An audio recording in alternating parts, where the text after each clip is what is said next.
Gagner la bataille de la lutte contre la corruption, telle est la mission que se sont assignés les plus hautes autorités de la Côte d'Ivoire, à commencer par le président Ouattara.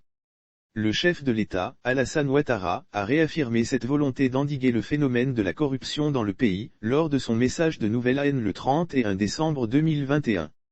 Il a alors annoncé 3 priorités de l'action gouvernementale pour l'année 2022, au nombre desquelles l'on note en 3e position la bonne gouvernance et la lutte contre la corruption. Afin de bâtir une conscience nationale imprégnée des valeurs d'intégrité, d'équité et d'un sens élevé de la responsabilité dans la conduite des affaires publiques. Un prix portant sur la bonne gouvernance et la lutte contre la corruption annoncé en 2022. Le président de la République a même annoncé l'instauration, en 2022, d'un prix portant sur la bonne gouvernance et la lutte contre la corruption, en vue de favoriser l'éclosion de cette conscience nationale qui prône le respect des deniers publics, la recherche de l'excellence et qui place l'intérêt de la nation au-dessus de tout. Non sans insister sur les sanctions à l'encontre de tous ceux qui se rendront coupables d'actes de corruption. Depuis son arrivée au pouvoir en 2011, il a mis en place plusieurs institutions de lutte contre la corruption. Notamment la Haute Autorité pour la Bonne Gouvernance, ABZ, en 2013. Une institution chargée de la prévention et de la répression des actes de corruption et des infractions assimilées.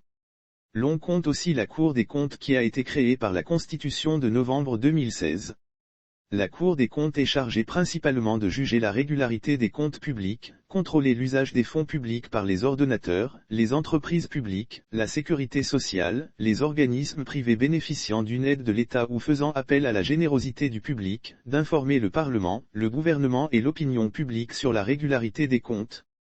En plus de ces institutions, il a été créé en 2021, le ministère de la promotion de la bonne gouvernance, du renforcement des capacités et de la lutte contre la corruption.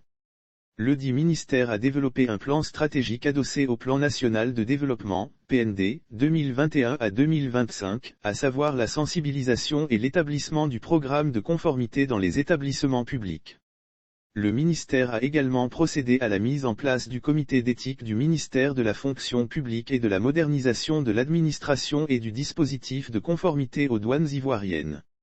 Dans le cadre du renforcement et de l'amélioration du dispositif de prévention et de lutte contre la corruption et les infractions assimilées, le gouvernement a annoncé, le mercredi 13 avril 2022, la mise en place d'une plateforme de dénonciation des actes de corruption et infractions assimilées dénommée Spacia.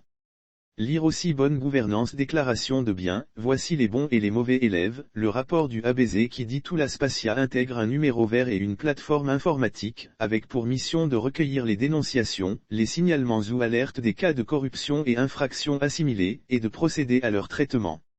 En cas de fait concordant ou d'infraction avérée, la Spacia est habilitée à saisir les autorités compétentes, mais également à assurer le suivi des mesures prises. La Côte d'Ivoire a perdu 1400 milliards de FCFA en 2019 du fait de la corruption. La corruption représente une grosse perte pour l'État de Côte d'Ivoire. Selon une étude, le pays a perdu 1400 milliards de FCFA en 2019 du fait de la corruption. Un montant qui équivaut à 64% de sa dette qui s'élevait pour 2021 à 2132 milliards de FCFA. La Côte d'Ivoire tient à améliorer son indice de perception de la corruption, IPC.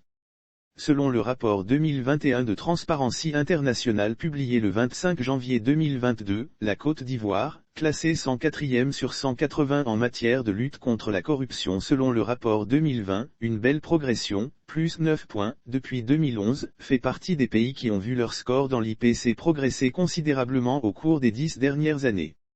Elle ambitionne d'atteindre le score de 50% à l'horizon 2025.